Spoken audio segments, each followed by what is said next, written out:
Ele diz que não vai haver panos quentes e nem acordos de Caracu. Ou aceitam os termos, ou aceitam lidar com as consequências da recusa. E do nosso lado, Paulo, o que nós continuamos a dizer? Ora, tem um post do Eduardo Bolsonaro que, para mim, simboliza o momento atual do Brasil. O que escreveu muito bem o Eduardo Bolsonaro essa semana. Eu vou ler para vocês. Vale a pena ler inteiro. Os covardes morrem muitas vezes antes da sua morte, mas o homem corajoso experimenta a morte apenas uma vez. William Shakespeare. Eu sei que muitos estão com medo. Sei que os desafios que se apresentam diante da nossa nação são imensos e perigosos. Sei que o sacrifício e dor serão tributos cobrados no altar da liberdade, mas também sei que não são os momentos fáceis ou de prazer em que o caráter e a convicção de um homem são testados, mas sim naqueles momentos em que a vida propõe um desafio, em que o abismo está diante de nós, que devemos responder sem medo. Sei que a atmosfera de medo é característica de um estado de exceção, onde o regime totalitário avança impiedosamente sobre as vidas humanas. Mas faço um apelo aos meus irmãos brasileiros: não sucumbam ao desespero. Lembrem-se, um homem não cede quando o universo se volta contra ele. Ele cede quando seu próprio coração se volta contra ele. Nós nos rendemos não quando as circunstâncias são miseráveis, mas quando nós somos miseráveis, diz Chesterton. Sempre tive como truísmo elementar que a vida era um milagre extravagante de Deus, mas que estava igualmente repleta de extraordinários perigos. A superabundância da vida moderna criou a ilusão de segurança e tranquilidade. Isso é irreal. A vida é luta e suor, não prazer e segurança. Passamos tanto tempo distraídos com as nossas pequenas satisfações e conquistas materiais que esquecemos todos os extraordinários desafios da vida. O verdadeiro triunfo não está no conformismo de uma vida repleta de satisfação, mas na coragem de lutar incansavelmente, mesmo quando tudo parece perdido. Não serei hipócrita. Teremos tempos difíceis pela frente. Os desafios serão imensos e muitos sofrerão. Todos nós temos uma árdua e penosa batalha pela liberdade. Mas um homem não pode sucumbir perante o desespero e o medo. Não. Hoje, meus irmãos, sinto ecoar no meu coração e na minha alma as palavras de Thomas Jefferson. A árvore da liberdade deve ser regada de quando em quando com o sangue dos patriotas e dos tiranos. É o seu adubo natural. Eu renunciei a toda uma vida no Brasil para ter os meios de ação que me permitam lutar contra o regime sanguinário que está jogando velhinhas na prisão e matando pais de família nos calabouços da tortura política dos tiranos que tomaram o país.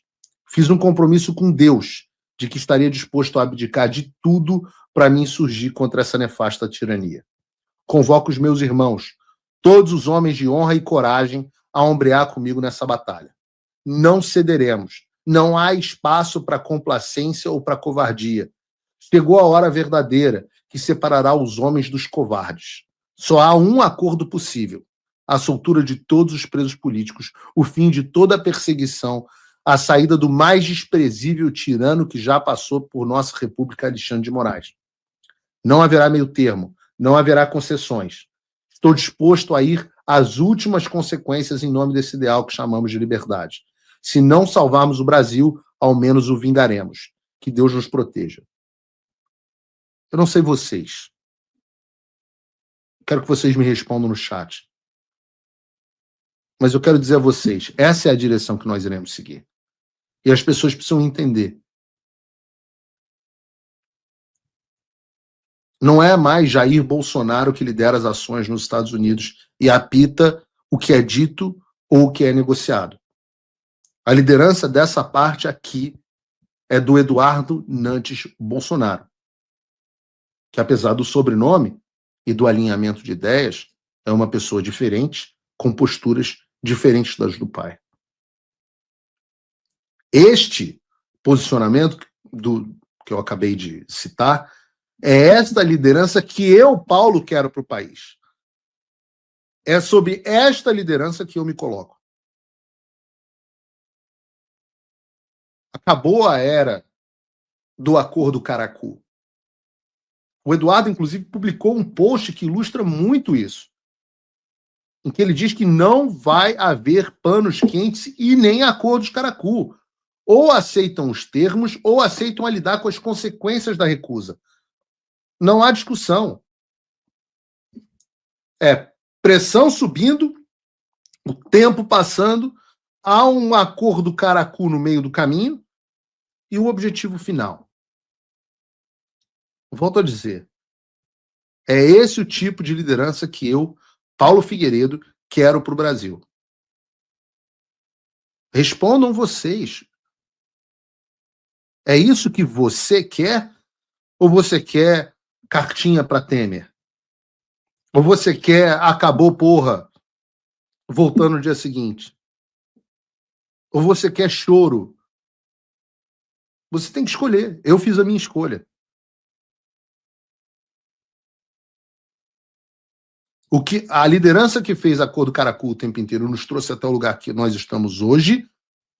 É isso que vocês querem? Ou vocês querem uma liderança que esteja disposta a lutar até o fim? Essa é a postura. Inclusive, a Folha de São Paulo noticiou sobre isso, uma notícia correta, que diz que o Eduardo está disposto a abrir mão do seu mandato de deputado. E disse, se for necessário, eu não volto ao Brasil. Eu conversei, os jornalistas me procuram longamente para falar sobre o Eduardo, eu volto a dizer aqui a vocês, eu não sou assessor de imprensa do Eduardo, eu não sou o porta-voz do Eduardo. Nós temos alinhamentos e uma parceria estabelecida na questão dos Estados Unidos. Mas essa é uma decisão de foro íntimo do deputado. Ele tem a posição dele, eu recomendei uma determinada posição, vamos ver o que ele faz. Assim como vocês me perguntaram se ele ficaria ou não nos Estados Unidos, eu disse, olha, minha recomendação foi que ele ficasse.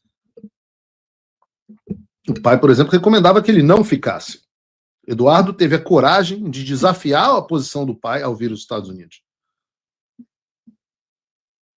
E quando eu dizia a vocês, jornalistas, que ele estava disposto a abrir mão do mandato atual, abrir mão da eleição para senador do ano que vem, que se fosse necessário, e do que mais fosse necessário, de talvez nunca mais, ou talvez ninguém sabe quando, voltar ao Brasil, ele estava disposto a abrir mão de tudo isso para libertar a nossa nação, vocês não acreditaram.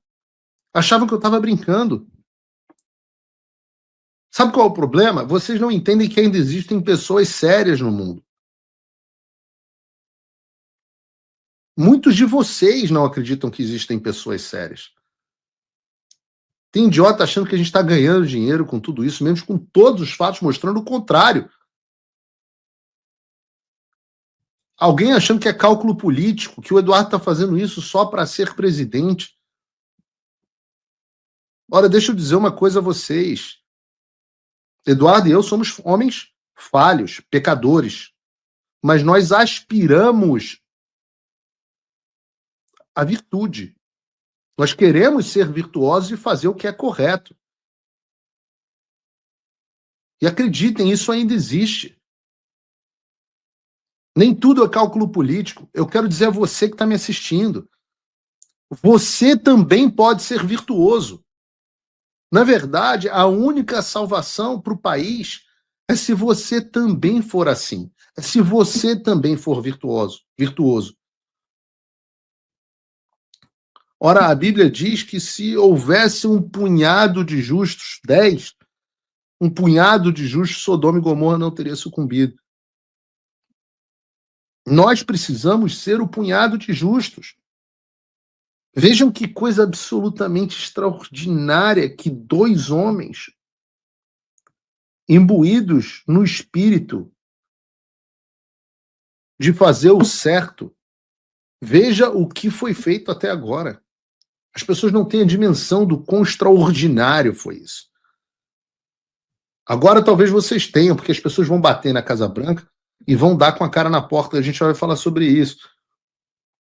Mas dois homens com pouquíssimos recursos conseguiram trazer a atenção do Brasil para o presidente dos Estados Unidos, enquanto 200 países batem na porta do presidente e não tem sucesso. Nós conseguimos botar o Brasil no centro da discussão. Por quê? É a providência. Se vocês fizerem o certo, se vocês forem virtuosos, nada pode deter vocês. Nada. Busquem o reino de Deus e todas as coisas lhes serão acrescentadas. Acreditem nisso, tenham fé. O significado de fé é isso, é a certeza de que se você fizer o certo, o melhor vai acontecer. Se você, como eu, está dormindo mais tranquilo agora que o Trump voltou à presidência, ótimo. Mas e o Brasil? Nosso país continua no buraco. A volta do Trump nos dá esperança, mas as coisas não vão se resolver sozinhas. Vai ser preciso muito trabalho, meu e seu. E não adianta xingar muito nas redes sociais achando que isso resolve alguma coisa. Não tem salvador da pátria, não tem um político que vai resolver por você. A responsabilidade é sua. Eu larguei tudo para me dedicar a isso. E você? Como você pode ajudar sem abandonar as suas obrigações? Simples. Apoie quem está na linha de frente. Sem isso, esse trabalho simplesmente não continua. Acesse www.paulofigueiredoshow.com/apoie e com a partir de $5 por mês, garanta que isso siga em frente. Se puder ir além, torne-se meu patrono Gold e participe do meu grupo privado e ajude a definir as minhas próximas pautas. A diferença entre vencer e perder está na ação. Durma tranquilo, sabendo que você fez a sua parte.